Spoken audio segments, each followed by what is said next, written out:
પંજાબમાં 50 બોમ્બ ઘુસાડવામાં આવ્યા, કોંગ્રેસ નેતાના નિવેદનથી ખળભળાટ. પંજાબમાં વિપક્ષ નેતા પ્રતાપસિંહ બાજવા પોતાના વિવાદાસ્પદ નિવેદનથી બરાબરના ફસાયા છે. તેમના ઘરે પોલીસની કાઉન્ટર ઇન્ટેલિજન્સ ટીમ પૂછપરછ કરવા પહોંચી હતી, તેમજ મુખ્યમંત્રીએ પણ બાજવાને આડે હાથ લીધા હતા.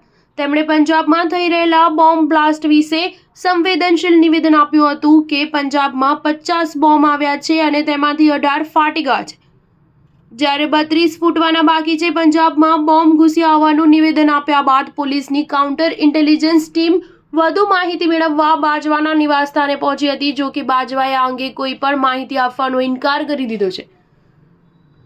નોંધ લેવી કે પંજાબમાં 18 સ્થળો પર બોમ્બ બ્લાસ્ટ થઈ ચૂક્યા છે. હાલમાં જ ભાજપના પૂર્વ કેબિનેટ મંત્રી મનોરંજન કાલિયાના ઘરે બોમ્બ વિસ્ફોટ થયો હતો. વધુ પડતા બોમ્બ બ્લાસ્ટ પોલીસ સ્ટેશનમાં થયા હતા. કાઉન્ટર ઇન્ટેલિજન્સના અધિકારીઓએ જણાવ્યું કે બાજવા તેમની સાથે સહયોગ કરી રહ્યા નથી. બાજવાનું કહેવું છે કે મારી પાસે મારા પોતાના સૂત્રો છે, હું તેમના નામ જાહેર કરીશ નહીં.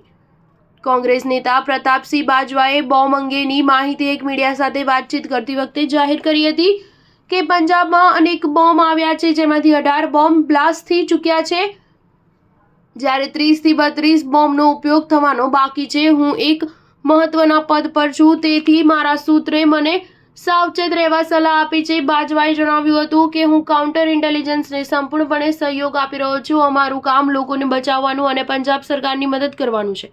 મેં ટીમને જણાવ્યું છે કે હું મારા સૂત્રોનો ખુલાસો નહીં કરું, પણ મને જાણ હોય તેવી તમામ માહિતી જરૂરથી આપીશ. સ્ટાર ન્યૂઝ 7 હંમેશા સચ્ચાઈની સાથે.